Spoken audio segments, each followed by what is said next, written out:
Go ahead, Hanin.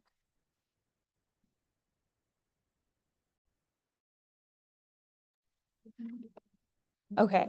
Hi, everyone. So I wanted to introduce myself again. I have people in the room as well, but I see that there's about 17 participants on Zoom as well. So I'm Haneen. I'm the president of the Law Students for Justice in Palestine. We're really excited to host this event, just kind of like I don't know if this is connected or not.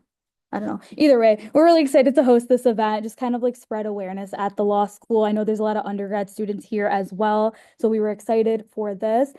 Special announcement. The Wayne Law SJP just won an award for the best new organization that was created this year. So we're really excited for that. I have my VP Angelo over here. He helped so much this entire year with all the organization. So I really appreciate that. And so before we begin with the speakers, I'm going to introduce Nidal to introduce the rest of the speakers.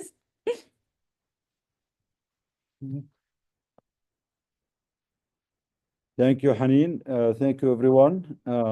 Thank you for being here. Thank you for giving us the opportunity to come to Wayne State. My name is Dr. Nidal Jboor. I'm the co-founder of the organization Doctors Against Genocide.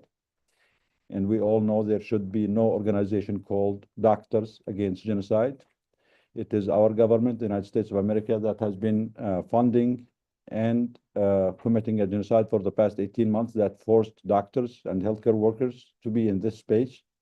When our politicians fail, when our politicians fund, aid, abet a genocide, it's forcing all of us as healthcare workers, as doctors, as students, as faculty, as professors to stand up, speak up against these atrocities, and remind them every day that they should not commit these crimes in our name, not with our tax money, and not with our consent.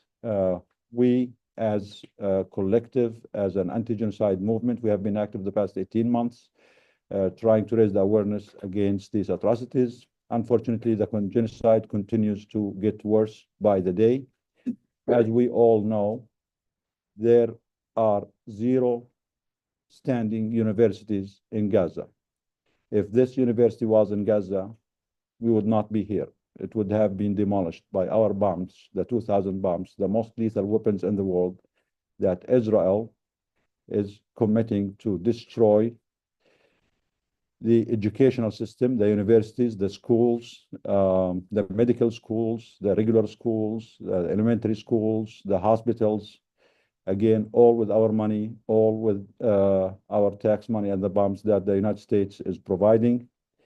That makes it a moral and a legal obligation on every one of us, each one of us, to speak up and to try to stop this atrocity, because according to the Genocide Convention, there is a moral and a legal obligation for every individual, every official, every country, every state, each one of us, to speak up and stand up. Otherwise, we will be complicit and we will be legally accountable for what is happening. So today, we appreciate Haneen for inviting us here. The topic is going to be the Scholasticide. It's part of the genocide that has been committed in Gaza, with the complete destruction of all Gaza universities, the attack on every school in Gaza, the willful murder of Gaza professors, Gaza educators, Gaza students, because this is part of the genocidal process to kill and to murder the people who have skills, who have professions, who are educators, who know how to rebuild the society once the genocide is over. So it is targeted, it is intentional to destroy and eliminate the people who have the skills, the knowledge to rebuild their societies, which means that after they are finished with their attacks, the rest of the people, the lay people, usually are in so bad situation, they don't have the skill to rebuild. And this will make it easier for the genocidal entity to get rid of those people. We are honored today to have a speaker with us who is very knowledgeable on the topic. His name is Mosab Abu Toha. He is a colleague from Gaza. I'm going to read his bio, and he's online. He's going to shed more light about the topic of the Scholasticide. Mosab Abu Toha is a Palestinian poet, a short story writer, an essayist from Gaza. His first collection of poetry, Things You Might Find Hidden in My Ear, was a finalist for the National Book Critics Circle Award for Poetry and won the Palestine Book Award, the American Book Award, and the Walcott Poetry Prize. Abu Toha is also the founder of the Edward Said Library in Gaza, which he hopes to rebuild. He recently won an Overseas Press Club Award for his Letter from Gaza columns for the New Yorker. Thank you, Musab, for being with us. Welcome. The floor is yours. Thank you. Thank you so much, Dr. Nidal. Thank you, Doctors Against Genocide. Every day in Gaza is a very horrible day with Israel's continued attacks on everyone, not only everyone, but also everything in Gaza. As everyone knows or should know, most of Gaza's schools have been destroyed.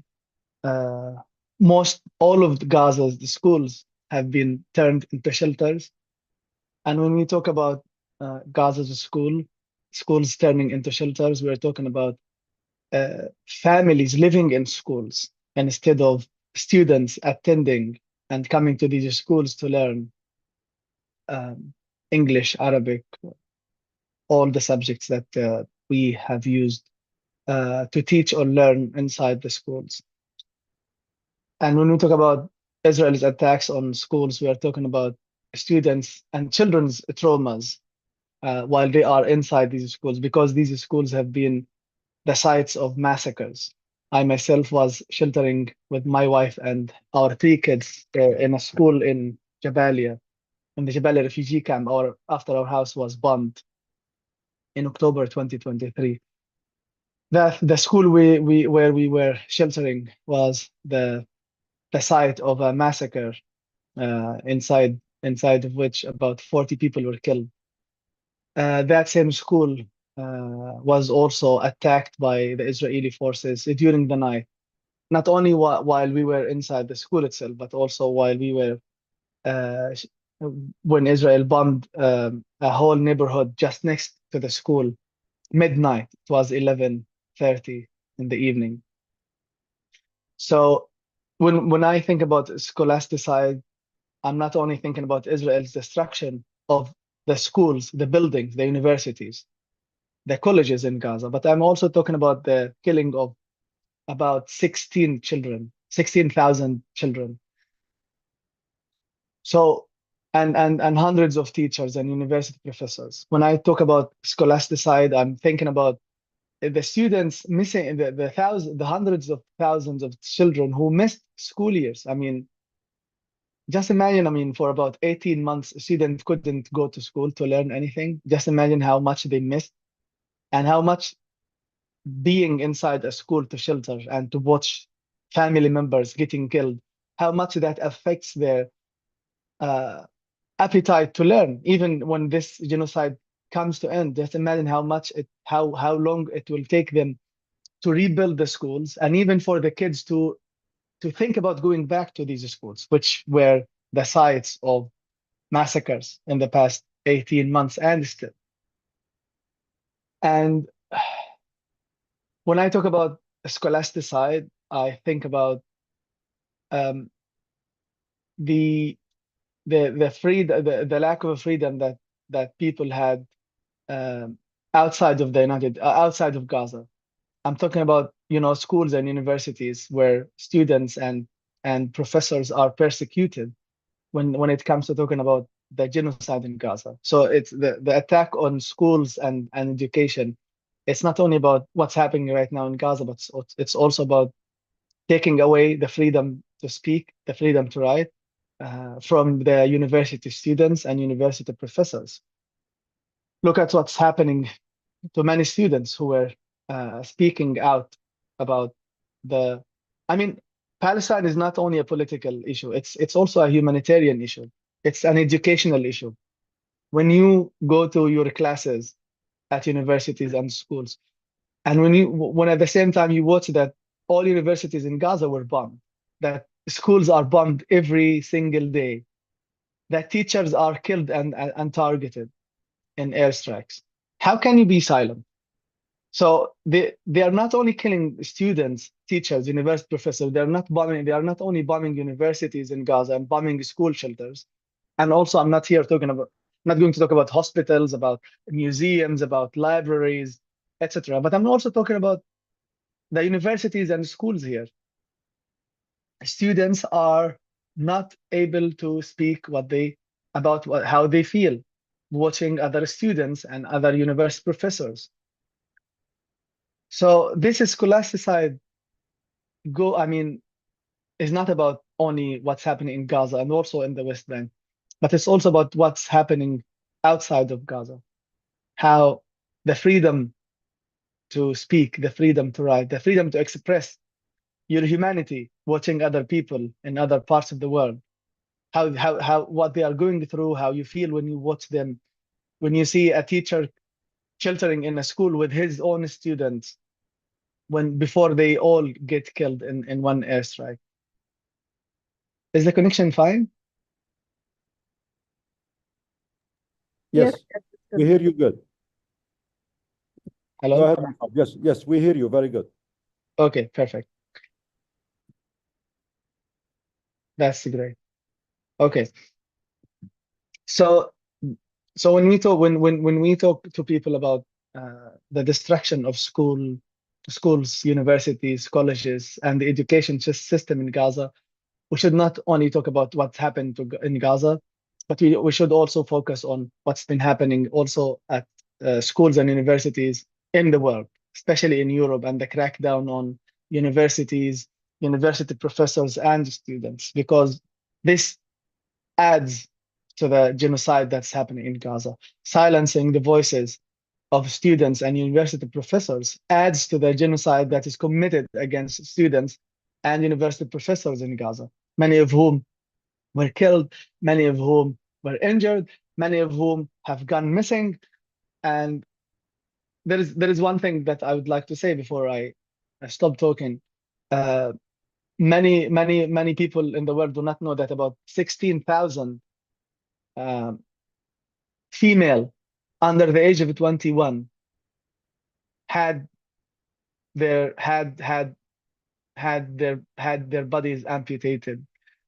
Just imagine 16,000 females, 16,000 girls under the age of 21. They were amputated. Just imagine how many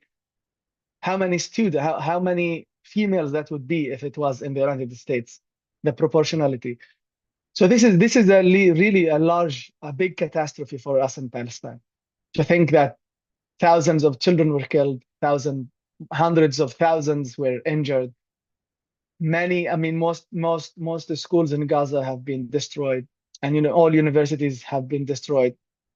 Students are not going to school. Just imagine if you are a father of two children or one, and this child is 5 or 6 years old, and he or she are supposed to go to school to learn the alphabet, to learn how to write, to learn the math.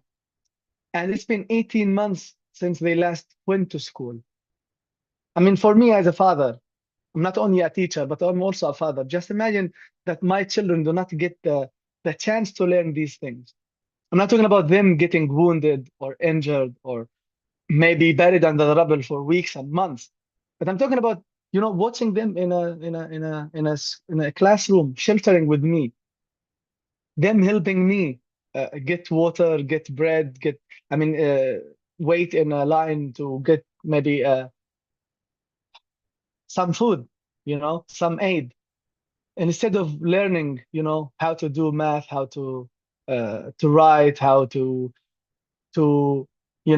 how to just make an argument, about science. No, they are just sitting in a classroom, spending their whole time thinking about what's next.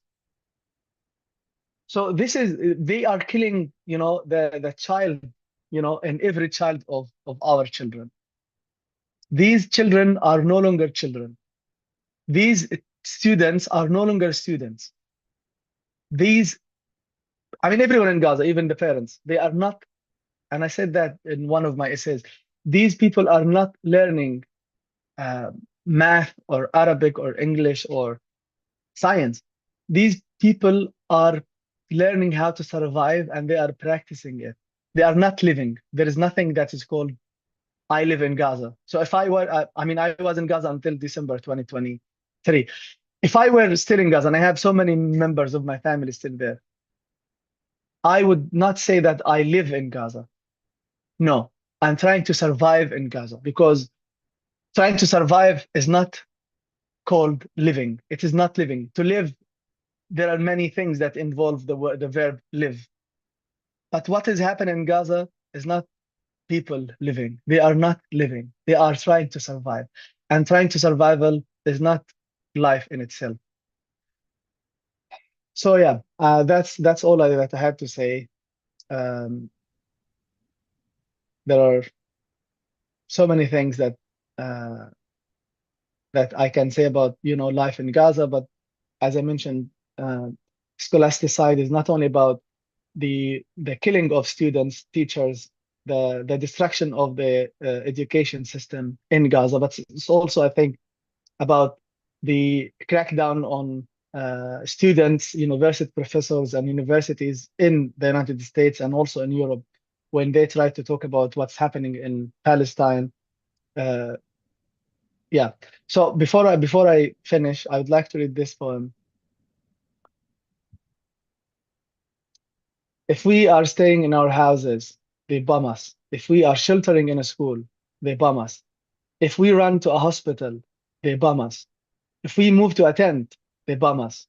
If we are running, if we are going to a toilet, they bomb us. If we are running from an airstrike, they bomb us. If we do not do any of this, they still bomb us. If we stay like a tree, or if we temporarily leave like a leaf in the fall, they bomb us, but spring will come, and those who bomb us will find no bombs among the flowers. We will be on the trees, bathing in the sun, and those who bomb us will have no sun, no place to rest, no legs to run. Thank you. Thank you, Mosab. Thank you for being with us. Thank you for painting this unfortunately painful picture of life in Gaza. And as you said, our people in Gaza are not living. They're in a survival mode, and each one of them is a target. And we know many of them go to sleep at night in their tents or even in the streets, not knowing if they will wake up next morning or not. This is making all of us sick. The moral injury of this genocide on all of us is making the whole world sick. And I think none of us is going to be ever the same, whether the people of Gaza who are at the forefront of this, or all of us who have been witnessing this live stream genocide for 18 months. They broke us forever. They killed the humanity in us forever. And they continue to silence us because they know that we are speaking the truth. They know that our voice exposes their criminality and our voices exposes their complicity.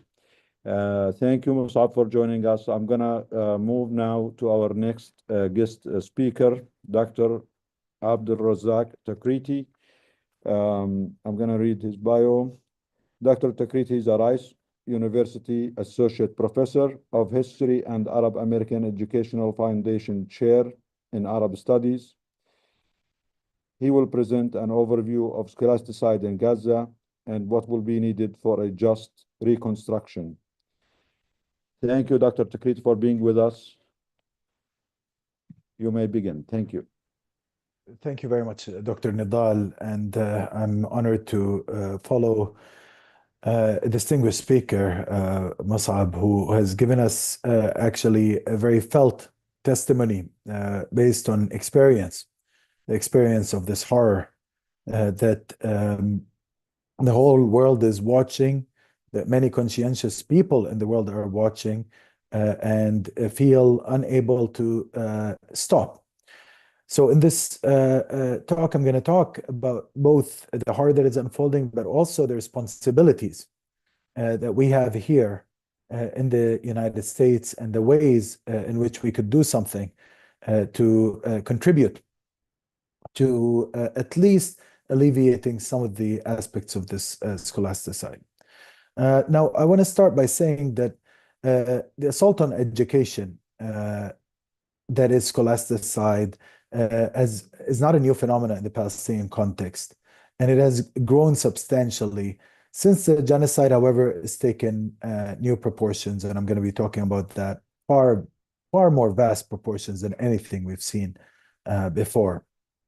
And that should be obvious to anyone by just looking at the statistics. So far, at least 12,441 school students have been killed, and more than 20,000 have been injured as a result of Israeli airstrikes and shelling. And these are slightly outdated statistics, so the numbers would have risen after the latest genocidal campaign taking place now.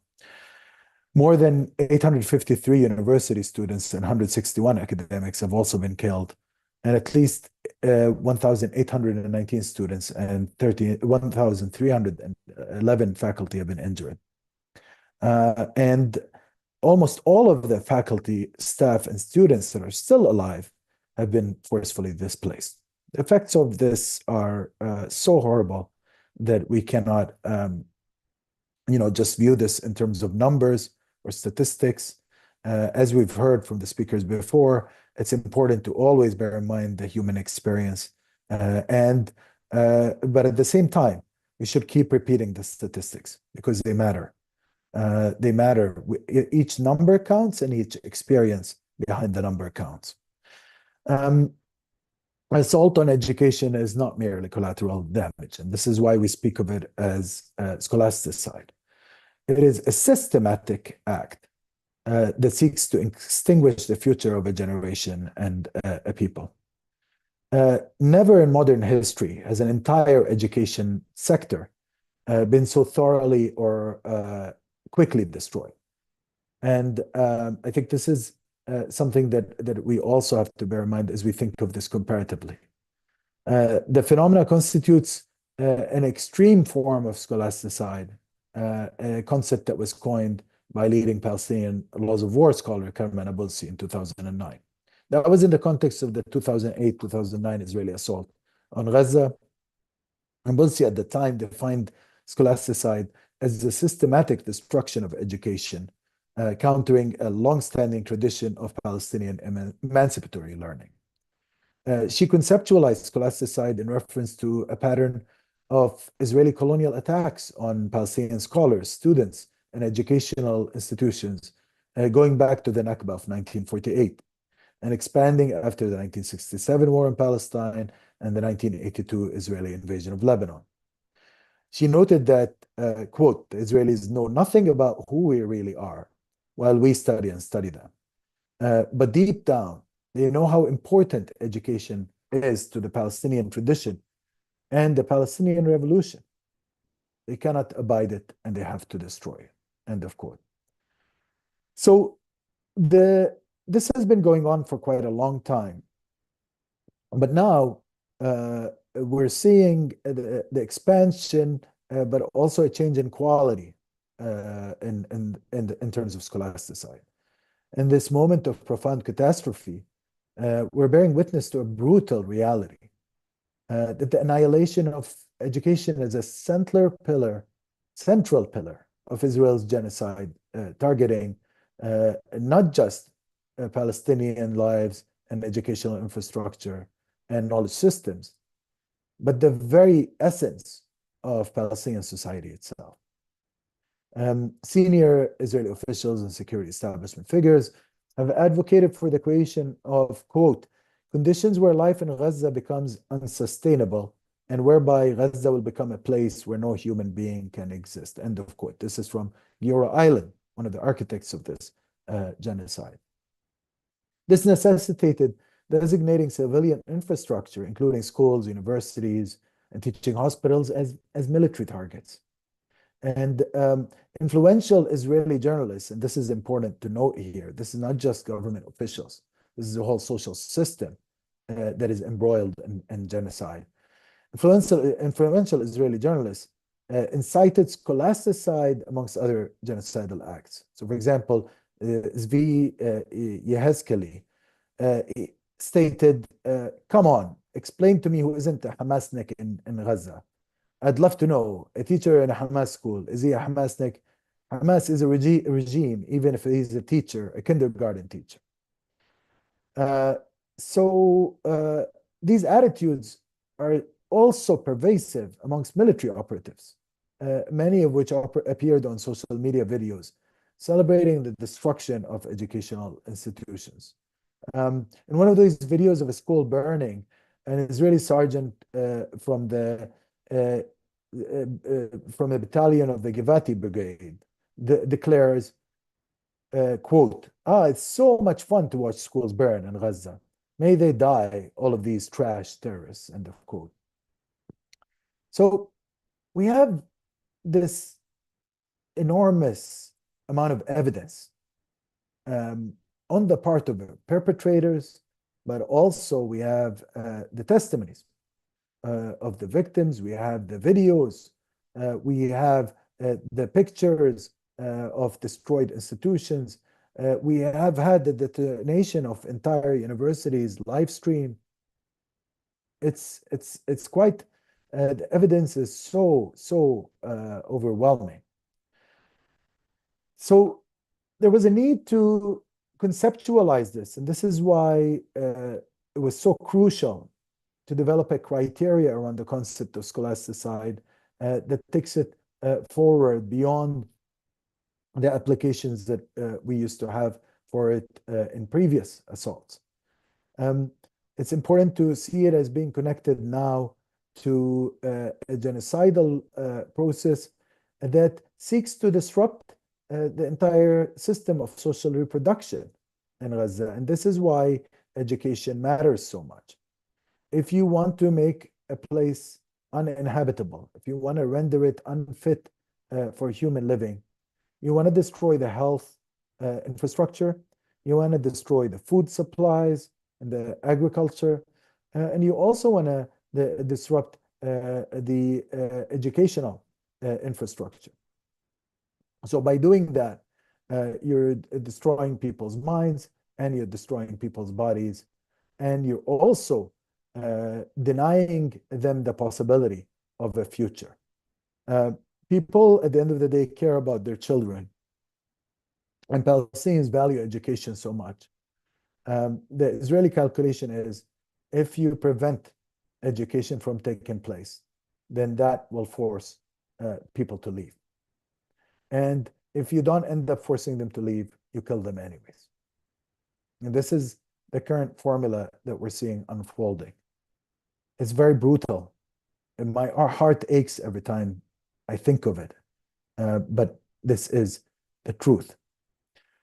That required that we should have a framework for talking about this so that we can also act on it. This framework, Scholasticide, encompasses the physical destruction of educational infrastructure, the erasure of knowledge, the eradication of culture and heritage, and the loss of human and cultural capital. And all of this unfolds through, as a result of vulgar ideological justifications for killing education. Now, we need to think about this also while taking note that there is resistance to this process. And I think here there's a lot that could be done in the United States around this. So resistance to this process has taken the form of, in the case of the higher education sector, of Gaza's universities responding to the reality by restoring education, even through online platforms. And we know that online education is not ideal, pedagogically, there are better ways. Classes, going to campus are important for students. However, in the current context, this was deemed absolutely necessary. The journey towards resisting scholasticide in Gaza started early on. Initially, there was confusion when they first attacked the universities, when they first assaulted the infrastructure, when they first attacked the servers, actually, which was really important. There was confusion because you had, in the initial weeks of this genocide, the killing of 3 university presidents, the killing of lots of other administrators. A lot of these were targeted murders committed by the Israeli forces.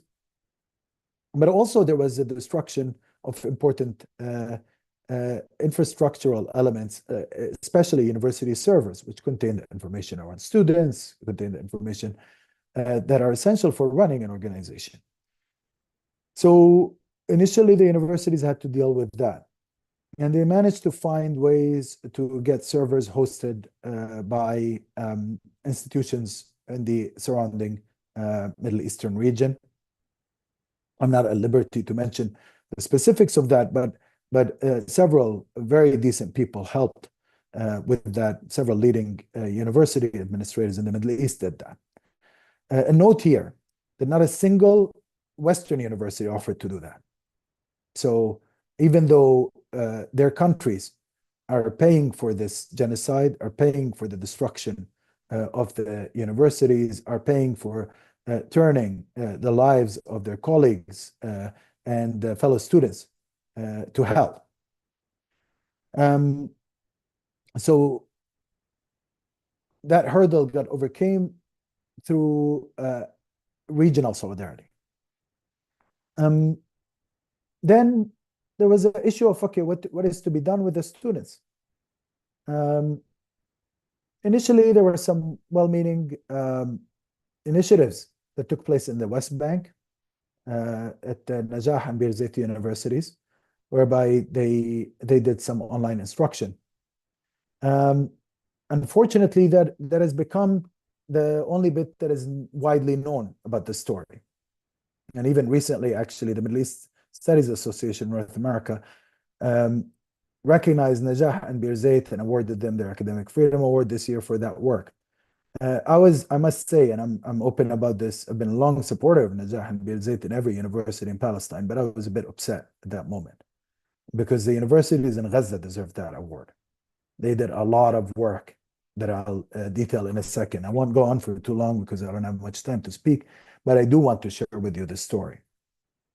So you had initial responses from West Bank universities in the initial, first few months. But by May, the Gaza universities were getting their act together. And they launched a very important call to the world and published it on the Al Jazeera English website, saying, look, we might have lost our buildings, but we still have our faculty, we still have our students, and we still exist as a result.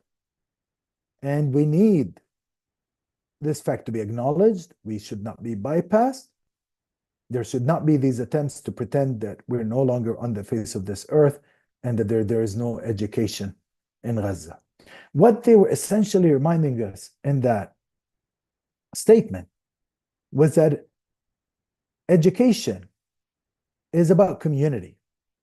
A university is a community of scholarship, a community of scholars, a community of learning. It is not just a set of buildings.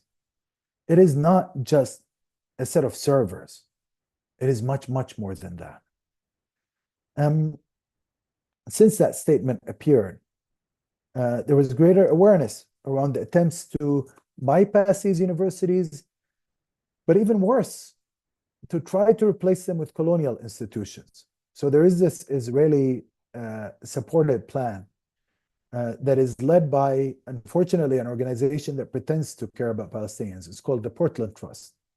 And they brought in McKinsey & Co. And they brought in all these corporate structures. And they started talking about setting up a university for reconstruction in Gaza. And they were floating the number $850 million, saying that they're going to raise that. Of course, what they were doing is trying to make a bid for future reconstruction money, primarily from the Gulf, actually, but in order to create a colonial institution that would replace the original civic institutions that emerged in the territory. So that is part of the horrific reality we're dealing with now. We have colonial projects, and at the same time, we had well-meaning local projects that were bypassing the universities. So there was a need to deal with both. And that's why the universities then formed a committee, an emergency committee, to coordinate their work. And here in particular, the three main nonprofit institutions and their affiliated community colleges essentially organized themselves into something called the emergency committees of the universities in Gaza. This committee then started coordinating the idea and floating the idea of restoring online instruction in Gaza through Gazan institutions. And since June, that started. At Al-Azhar University, there was the pilot program, and it succeeded. Again, mixed results in terms of the pedagogical quality, but this is the best that could be done given the situation. And people did benefit from the fact that they had some experience on dealing with this during COVID. Of course, now the situation was much more difficult. The internet is not always available. There was, there were different points that were set up by Paltel in cooperation with the universities, but some of these were bombed. You had students often did not have access to laptops. Now they're working on their phones. But for better or worse, at least there's education. And in July 2014, that expanded to include Aqsa and the Islamic University. So we have IUG, Aqsa, and Azhar all restoring elements of online education. That was important. The medical education, I should note, and it's very important to note this before I leave, continued throughout despite the disruption to theoretical classes. So actually, and here, this is why universities are so important. Without the medical schools, the hospitals would have even had a bigger collapse than the horrific collapse we're witnessing now. Because it's these first and second year and third year students who normally would be sitting in lecture halls, not practicing in hospitals at this early stage, were carrying on their shoulders the burden of keeping the system going, given the hits that were going on, the attacks on doctors, the killing. It played an important role, a heroic role. That includes nursing students as well, includes radiology students, includes every aspect of medical education. And without the medical schools and the nursing schools, this would have not been possible.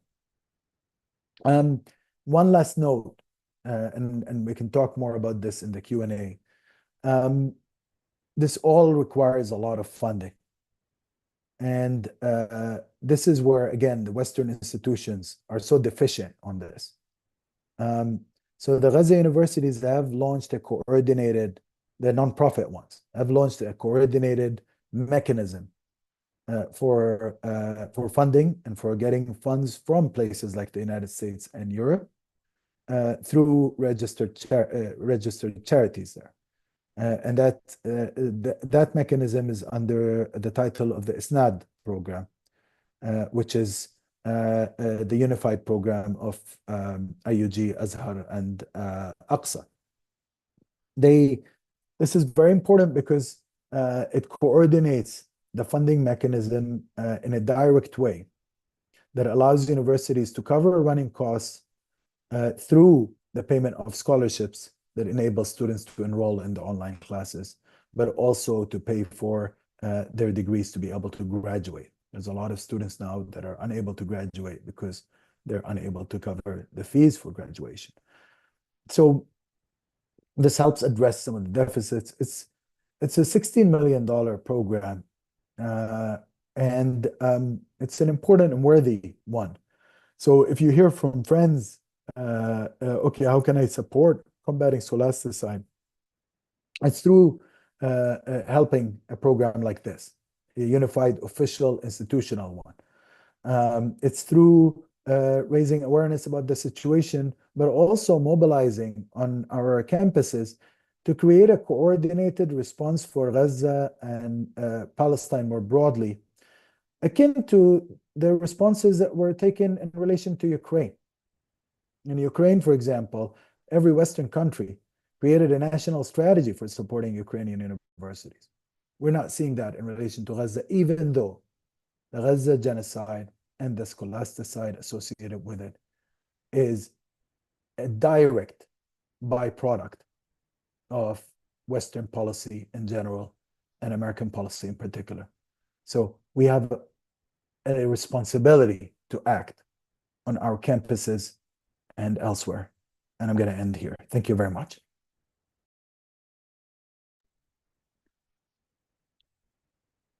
Thank you so much, Dr. Takriti. Could someone go and shut the, put the mute back on, that one?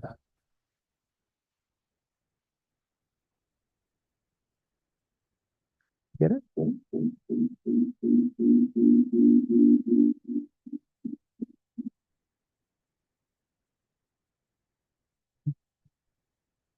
And please,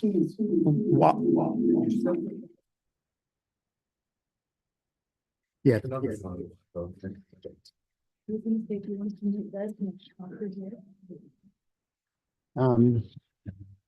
Yeah, I don't want to lose all the connections we have. If we could just figure out how to mute it again. It was muted before. Let me see if I can do it. Not on anymore. It's not, let's do that. Okay.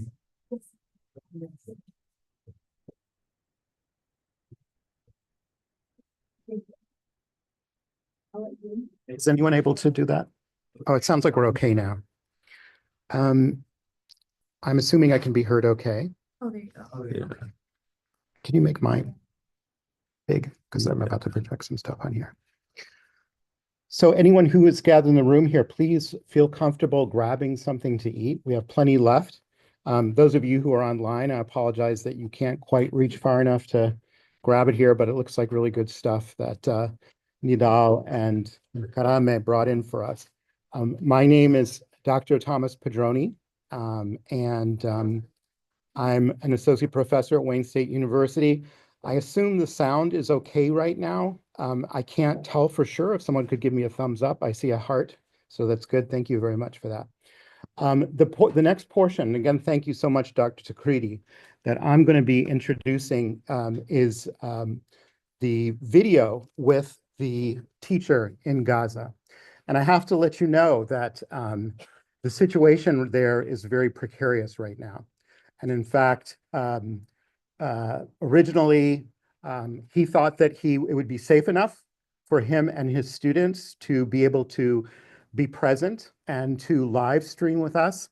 However, it became very apparent in the last couple of days that that wouldn't be possible, that it was too dangerous for him to appear live. So thankfully, what he has done is yesterday and today, he recorded a number of videos with his students.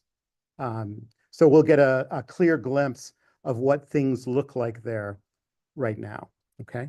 So give me just a moment, make sure that this works out technically. Let's see.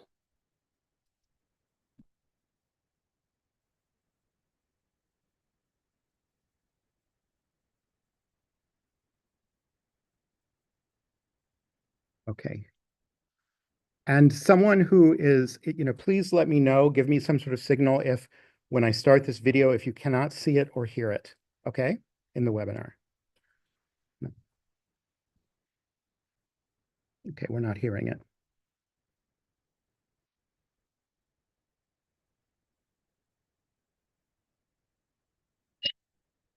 American students, for your thinking about our students, our schools in this terrible time.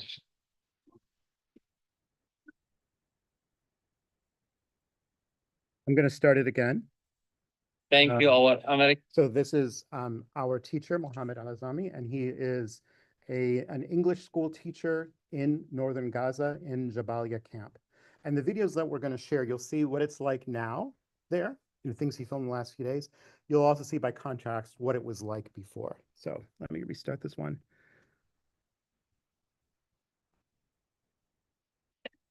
Thank you, our American colleague teachers, American students, for your thinking about our students, our schools in this terrible time.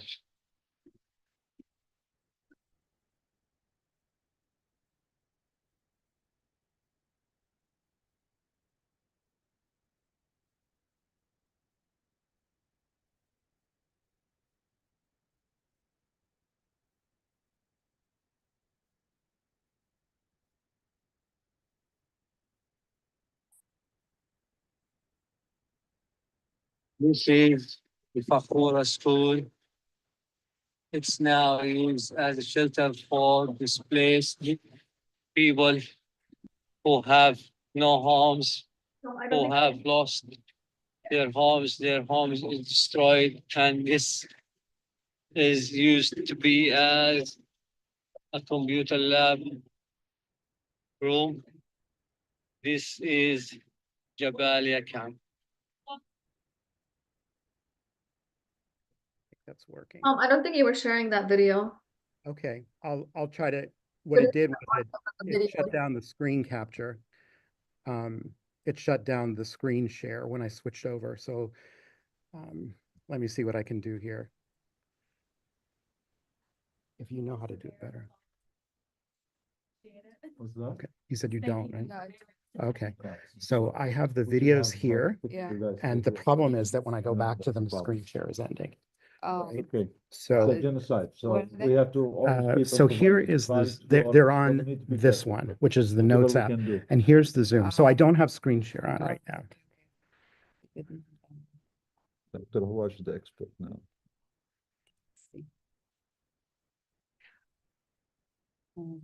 Can I have your go? Yes. What, should I start the next one maybe? Do you have the next one? I mean, you can skip. They're all one. here, they're downloaded. Yeah. Oh, they're downloaded? Yes. Where did they download them? Here, let me just, Are they downloaded here?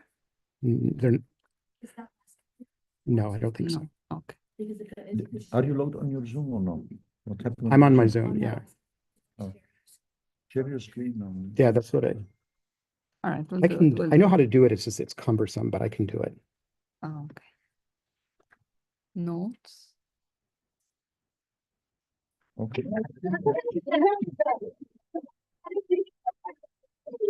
This is the Fakura school.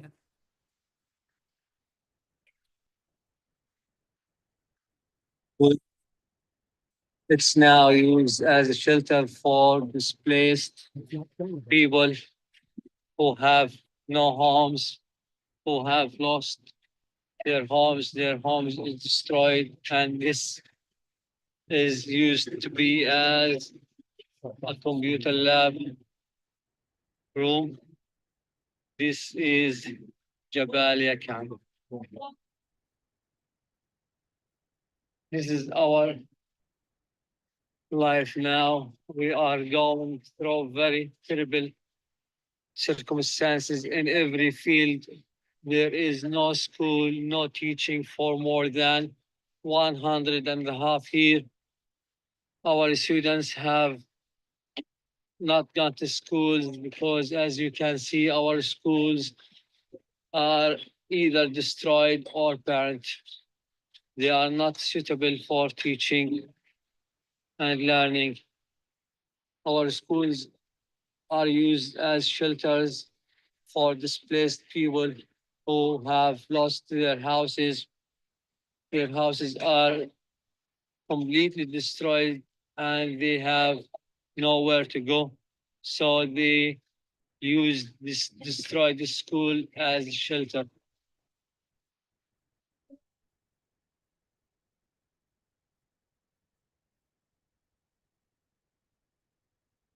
Okay, and bear with me while I switch to the next one.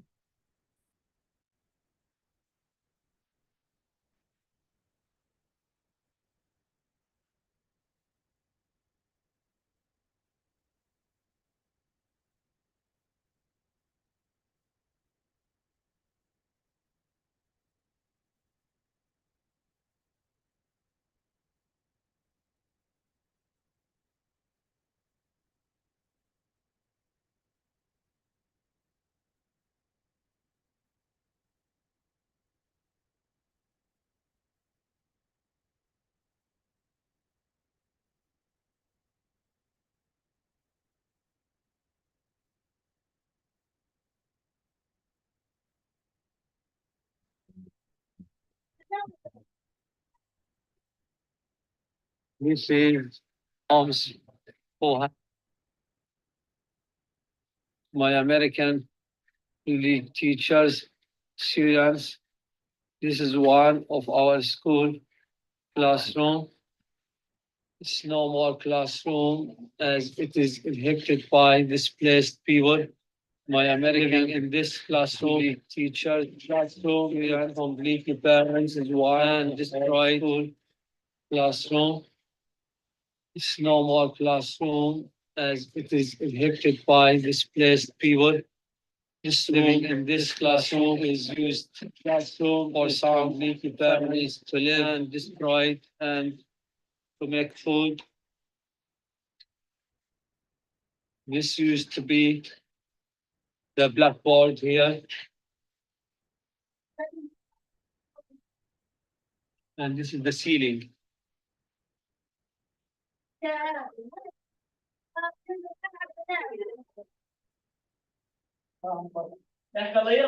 Our American teacher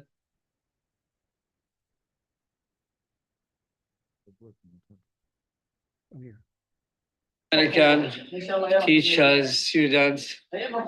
This is our school science lab. We used to make scientific experiments here in this room. It's now used as a shelter for some displaced families.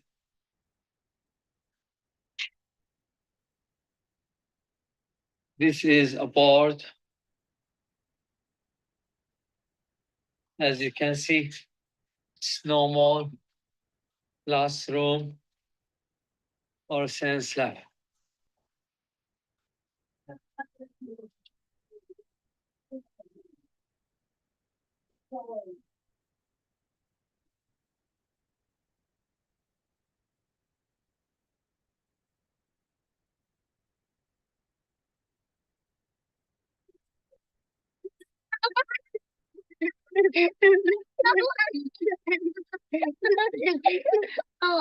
These are our kids living now in Al Fakhora shelter.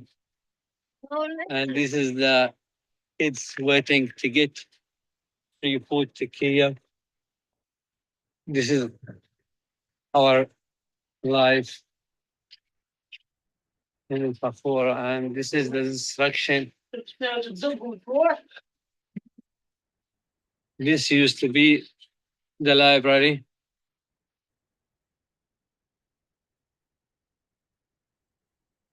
This is our school library.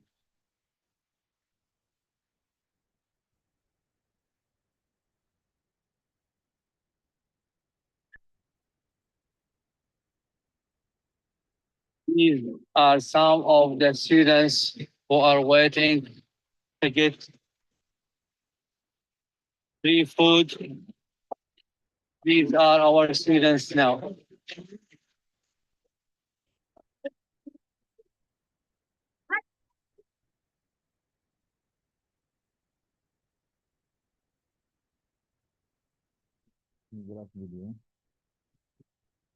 Mm-hmm.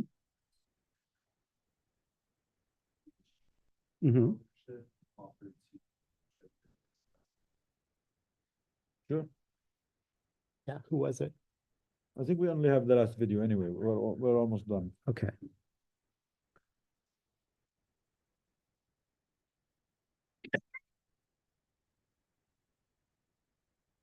These are some of the students who are waiting to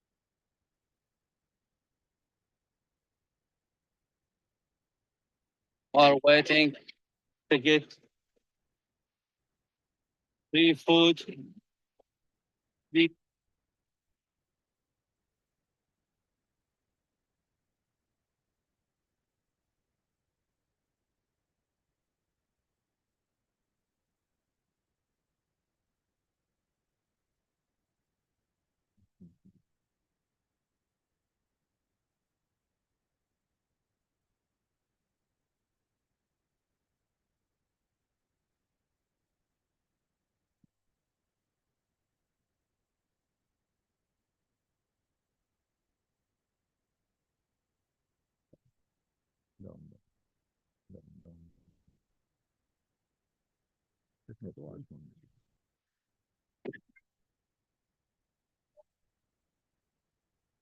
These are some of the students who are waiting to get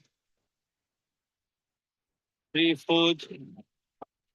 These are our students now.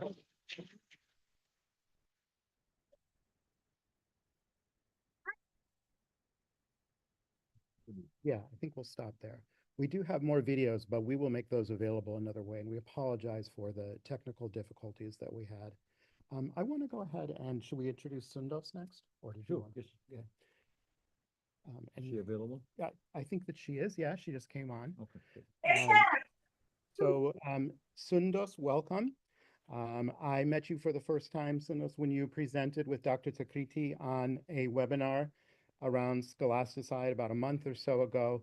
And I am very interested in the work that you're doing at Birzeit University with the Right to Education for Palestine campaign. So why don't you go ahead, and we're very eager to hear from you. You have the floor.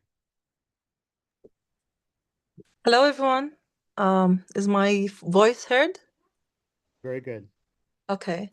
So thank you so much, Thomas, for inviting me for today's webinar. Hello, everyone. My name is Sundos Hammad. I'm the coordinator of the Right to Education campaign at Birzeit University. It's really hard to speak after watching these videos.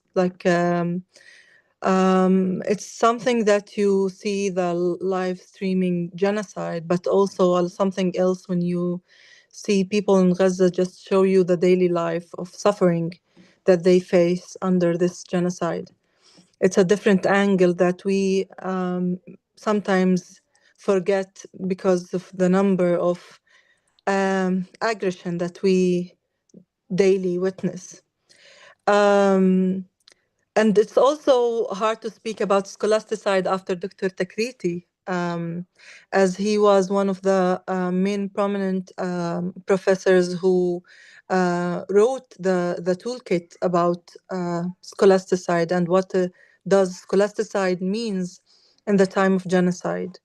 But I'm here to speak about my experience at Birzeit University and the Right to Education campaign, just trying to resist this scholasticide. Also to speak on ways we can amplify the voices of the marginalized people in Gaza and how we can help the students, scholars, and as Dr. Takriti mentioned, the community of universities in Gaza. So today, after 55 days of the genocide, of the continuing relentless aggression, we still witness this live stream genocide. And we feel that these people in Gaza, maybe their priority today still, or as always, as people living under war, would be their safety. Yet you will find these people have other priorities, and education is one of them. And I, as Palestinian living under occupation all my life, wonder how come this education system that has been totally destroyed. There's when we see what is going on in Gaza, we say that there's no future for it, maybe. Yet you will find these people in Gaza walk for hours just to find a Wi-Fi connection and to download their lectures and continue their online teaching. Despite the fact that they are not safe, they are most probably starving, and they fear on their the lives of their families and their loved ones. Yet education is a key role in their survival under this genocide. And this made me feel and think that I lived all my life under occupation. I have never experienced what freedom is. And all my life, all my adult life, let's say, I've been involved in the Right to Education campaign, defending the right to education.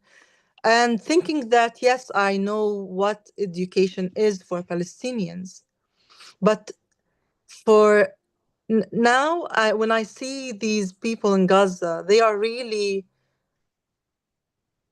they have showed me and the world that education is not only for knowledge and for survival and for liberation.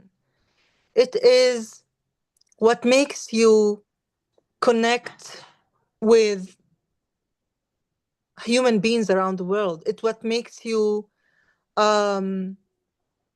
just not defeated inside as a human being. Despite all this oppression that you face, your education is a hope for not only a better future, but a future where your children or our children as Palestinians are not defeated, and they are liberated, and they have their self-determination. It's like it gives you that indigenous empowerment, that you are connected to this history of this land. You are rooted here, and it gives you that power to continue. So education for us is everything today. And it's also when I heard Dr. Takriti speaks about how these universities are communities, they are not only the buildings and the infrastructure. And it's really true. Today, what we are trying to do in the Right to Education campaign, we are trying to just make people recognize that these universities in Gaza still exist. They are not gone. And the community of these universities are still there, and they are trying their best with the minimum capacities and to make a change and to continue despite all odds. And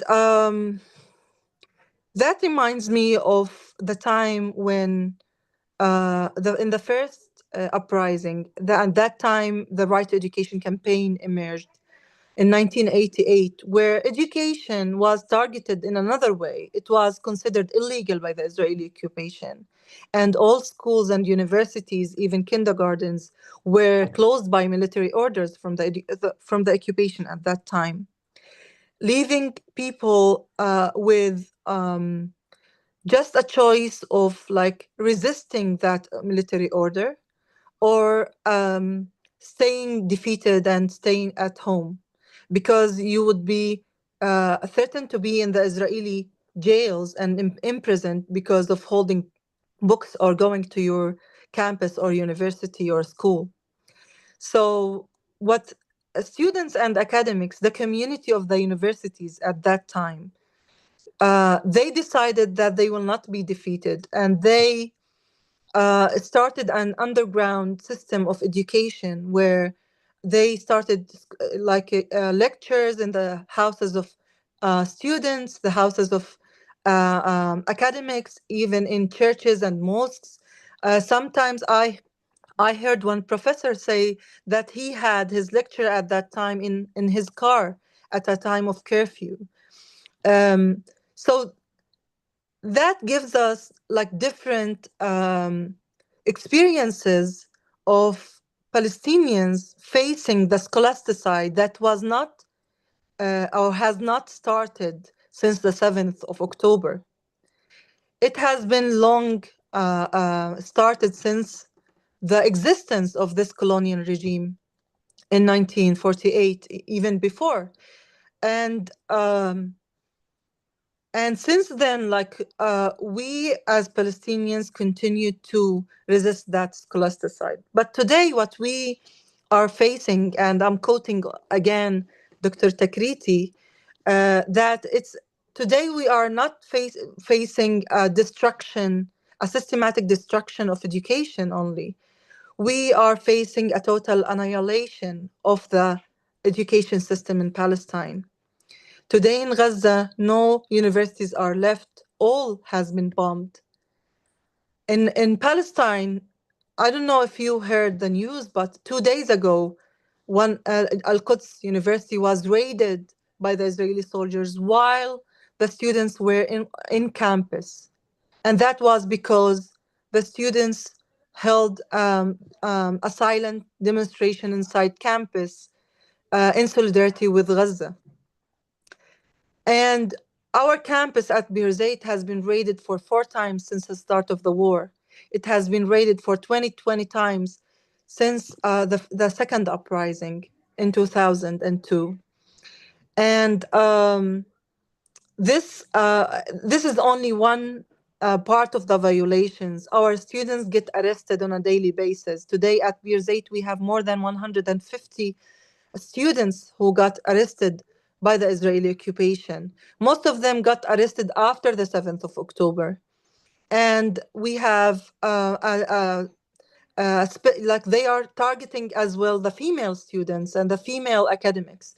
So today we have 2 of our students female students are still in the Israeli prisons. We have 2 academics as well.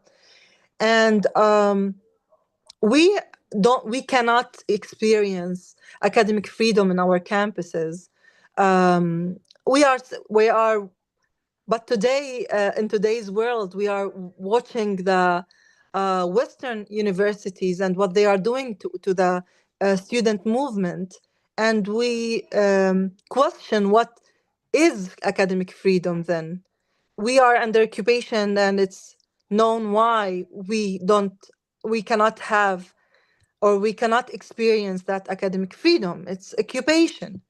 But what about your universities while the students trying to act regarding this genocide, trying to end the complicity of the universities in the genocide in Gaza, yet they are being silenced and they face a lot of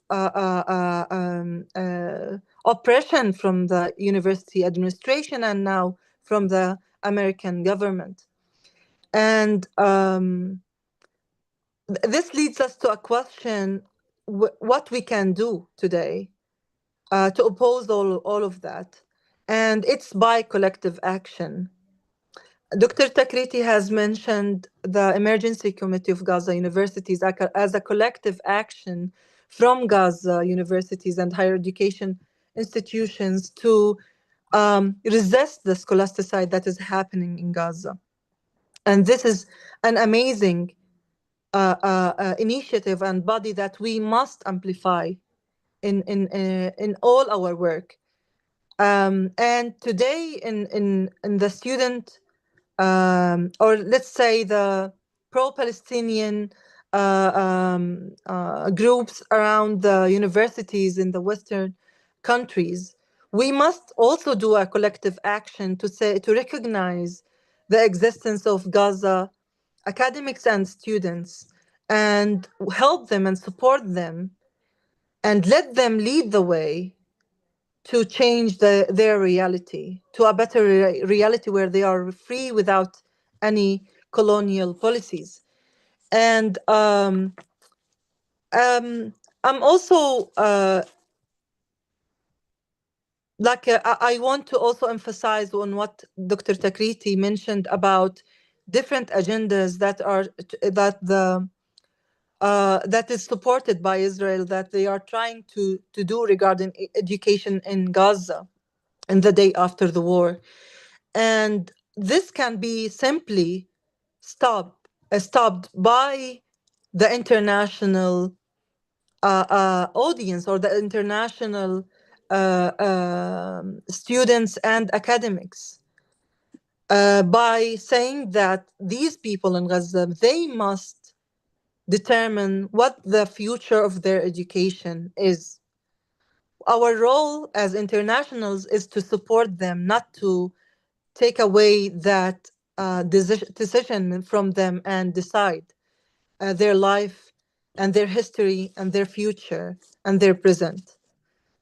So in the Right to Education campaign, I will just end by saying that we are trying to as a grassroots campaign, we are trying to work from down up, meaning that we work with students, academics, grassroots campaigns, activists around the world in order to not only raise awareness, but also have a call to action regarding the right to education. And Scholasticide today in Palestine, especially in Gaza, we are trying to amplify the voices of the people of Gaza, especially coming from the Emergency Committee of Gaza Universities, because they are the main official body for the public universities in Gaza, who serves more than 75% of the students, the university students in Gaza before the war, and now they are the only providers for higher education in Gaza. And we do that by small initiatives. We did an initiative in November that was recognized by all higher education institutions in the West Bank. We did a running marathon. It's called United Against Scholasticide. And it was run by all higher education institutions in 11 campuses around the West Bank. And all proceedings went to ISNAD program, which Dr. Takriti mentioned. We are also, today, we are trying to do many initiatives with art students, with academics, with activists, whether in the US or UK or different parts from around the world, in order to just lead the campus to this program. It's not the only program. There are like many initiatives, as Dr. Takriti mentioned. But what we need to recognize that this is the only program that is run and will give the money directly to these public universities in Gaza, and it's credited by the Ministry of Higher Education in Palestine. And it's a great way where you can support financially, but also connect with the Emergency Committee to do research collaborations, to do teaching collaborations, to support students in different ways, to support academics. So you can do many things connecting with the Emergency Committee. They have their own website, which we can send to Dr. Thomas, and he can just forward it to you guys. In our campaign, we are trying also to raise awareness locally in the Palestinian universities, with the necessity to prioritize Gaza universities rather than our initiatives to help Gaza students. Because again, it's not our decision today as Palestinian universities in the West Bank to lead the way rather than like Gaza universities. They must lead the way and we must support them. And this is the only way that these universities will stay existent and they will survive. I will end here. Thank you so much for having me, and I will be looking forward for your questions in the Q&A section. Thank you. Thank you so much, Sundos. That was very, very powerful, and I can't wait to watch it again. We only have the room till 1:45. So what we are going to do now is we're going to hear just a minute or two from Nidal and Karameh, and then we're going to have some quick questions and answers. Those can be either from here in the room or they can be online, and then we'll close by 1:45. So, would you like to? So, yeah. Thank you, Dr. Bedroni. So it's me and Dr. Hawash here. We are the founders of Doctors Against Genocide. Dr. Hawash, go ahead, please. Okay. Let me take it back off. I want to thank Sundos and I want to thank our colleagues in Gaza Is it working? and the students who are there. And one thing I want to say, the universities all over the world should learn from the universities in Gaza and should learn how to educate under siege, under fire, without food, without resources, and still continue to be the most educated population in the Middle East. There is a lot to be learned from, and although there is repression and there is silencing, whoever is doing that is making a very big mistake, because these are the people we should all learn from. And thank you so much. Go ahead, Nida. Thank you, Dr. Hawash. Thank you, everyone, for being here. I'm going to just say last few minutes. Again, we are the founders of Doctors Against Genocide. Why do we have Doctors Against Genocide? Because our politicians failed their job, and because we felt that we as doctors, healthcare workers, can save more lives by advocating against these crimes, against war crimes, against genocide, and crimes against humanity beyond the bedside and beyond the hospitals. And we see that our colleagues, the heroes in Gaza, the doctors, the nurses, the paramedics, they have been writing the most heroic examples of healthcare and sacrifice in history. And despite all their heroism, despite them sacrificing their lives, their freedom, their families to tend to the victims, to the injured people, they are not able to keep up with the pace of the killing. That's why we as doctors, as care workers, we need to advocate, use our pressure against the politicians to stop these crimes and to prevent them from happening in the future. The attack on the medical schools, on the hospitals, on the universities, on the regular schools is not just an attack at the present. It is an attack at the future. They want the people in Gaza not be able to recover from this. That's why they are taking the educational system, the universities, the healthcare system, the schools. They want whoever is left out of the people in Gaza after this mass murder is done, so demoralized, so exhausted that they'll not be able to recover. So that is part of why the Scholasticide is being committed and why it is intentional. It is an attack not just on the present, but also on the future. Now, I'm really happy that we are in a law school today, because it is the law to speak up against the genocide. It is the law to do everything at your capacity as a person, as an individual, as a school, as a university, as a politician, to stop the genocide. If you do not, you are breaking the law. So it's not just a moral obligation on us.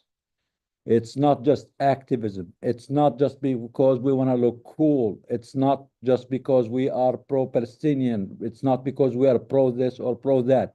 It is the law, and we are in a law school. It is the law to do everything to stop the genocide. The United States is a signatory to the Genocide Convention, and it obliges the state, the officials, the people, everyone who knows, who's aware there is a genocide, should speak up, should do everything they can to stop the genocide. And anyone who fails to do so is legally culpable. We are committing a crime if we do not speak up against the genocide. So this is very important. And that makes the administration here that is going after the students and repressing them and stopping them from speaking up against the genocide, that makes them committing a double crime. The first crime by aiding the genocide. The second crime is by putting us in a legal peril, because not speaking up, this means we are failing our duty to hold our duty, legal duty to speak up against the genocide. So first of all, they are criminals and they want to force us to become criminals by not speaking up. So we need to be stronger. We need to be more forceful. We need to speak up because this is our legal duty, and we need to let them know that. We will not stop because it's our moral duty and we're happy to hold this, but it's also our legal duty according to the international law, the Genocide Convention, that we need not just speak up, do everything we can to stop the genocide. And anyone who's stopping in our way is committing a crime and forcing us to commit a crime, and we refuse to do so. Again, thank you for being here. Thank you for our speakers. Thank you for Dr. Bedroni for organizing all this, and thank you, Haneen. And let's do more, let's speak up more, let's try all what we can. It is our moral and legal obligation. Thank you. Do we have a And do we have a question from the audience? We have just a few minutes left. Go ahead. Hi, my name is Angelo Alexander. I'm a second year law student here at Wayne State. And I want to first say thank you so much for, number one, founding Doctors Against Genocide. I've heard about your organization through friends, people that applied to be a part of the program. And it sounds like you guys are doing amazing work, and you are doing amazing work. You mentioned the fight that DAG is doing here against the political forces that are complicit in the genocide. And I'm wondering, what does that fight look like for you, like as far as like combating the politicians in America who are complicit, and how can we join that fight? Yes, yeah, join the fight, which means join us. We are stronger together, all of us. The more of us speak up, the more of us unite, the more of us reach to each other, the stronger we are, the higher will be our voice. You can reach us and join us at sign up at our website, doctorsagainstgenocide.org. Follow our social media, Instagram, everywhere. Invite your friends. We want the students to lead this, because the students are also the future.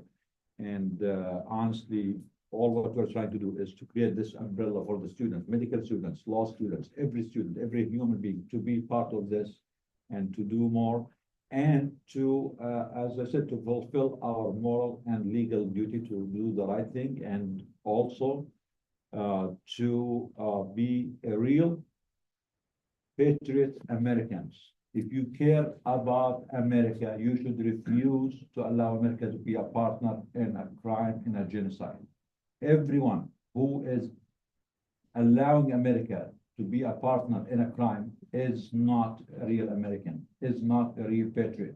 They pretend to be so, but they are not. They are actually the ones who are destroying America by putting America on the wrong side of history. So we need to be proud, we need to be strong, we need to be unapologetic, because we have the truth on our side, we have the law on our side, and we have the moral duty for all human beings, all humanity, to be safe, to be equitable, to be just. We are not fighting against any people here or any people there. We're fighting for our humanity. So please join us and create your own groups. And the more we all work together, the better and the stronger our message will be. And I want to add one quick thought to that.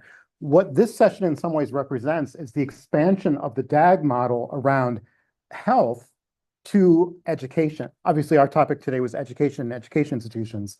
Something to also think about down the road is there could be expansion cross-sectorally to law as well, right? And so, you know, for example, there are legal entities and legal systems in Gaza that are destroyed right now. People should care about that. People in the legal profession should care about that. Your professors should care about that.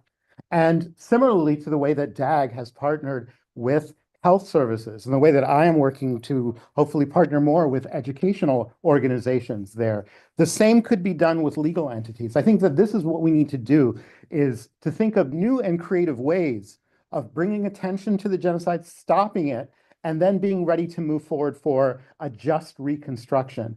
And we need people in the law, in the sphere of law, to be there for that aspect as well. Okay, I think that our time is up. Haneen mentioned a photo, I think. Mesa, are you able to share the question that's online?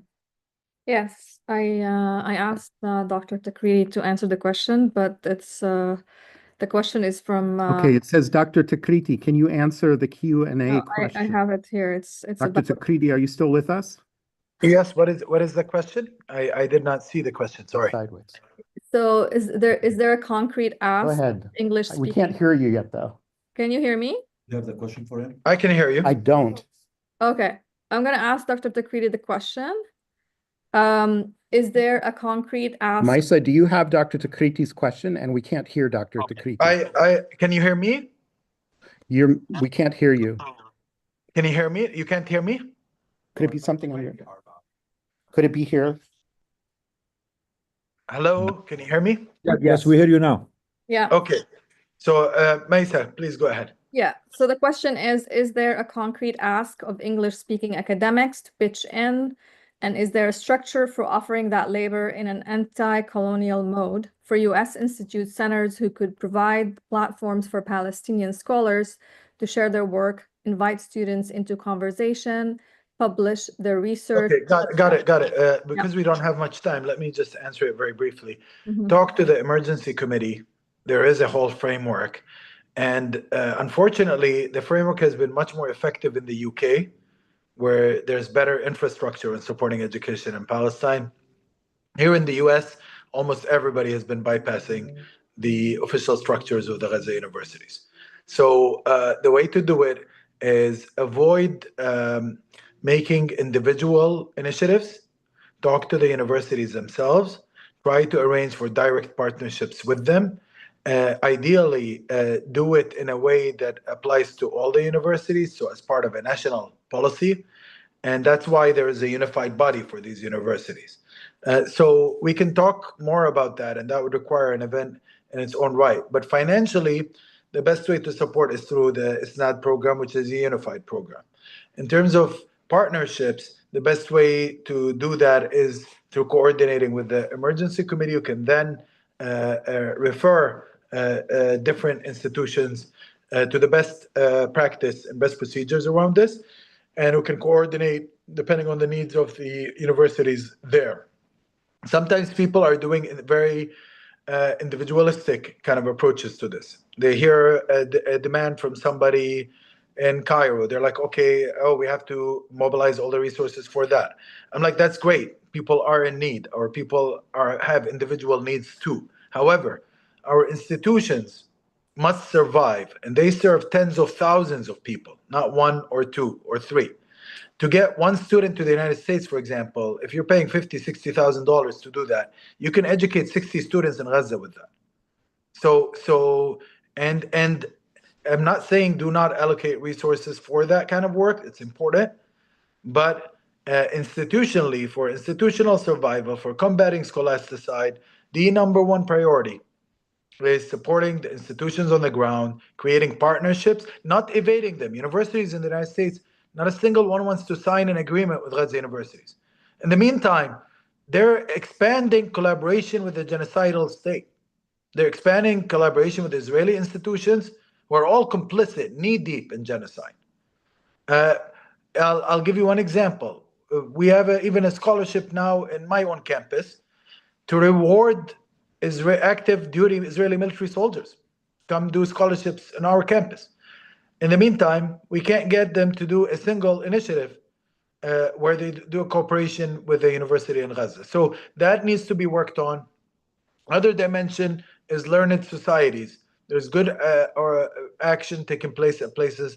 In my own discipline, we just had a victory at the Organization of American Historians. We had a previous victory at the American Historical Association that got suppressed by the council there. But there's a movement being built. People need to contest the elections in their learned societies. They need to push them forward. We need a stance from the entire higher education system in this country as soon as possible, despite all the silence. Thank you, Dr. Takriti. I think we are done at this point. Thank you, Dr. Takriti. Thank you, everyone who participated in this webinar. Thank you, Mosab and Sundos. And thank you for everyone who joined. And we'll see you on our Sunday webinar. Thank you. Mentioned doing a quick picture. Okay. Sorry. No, you're so.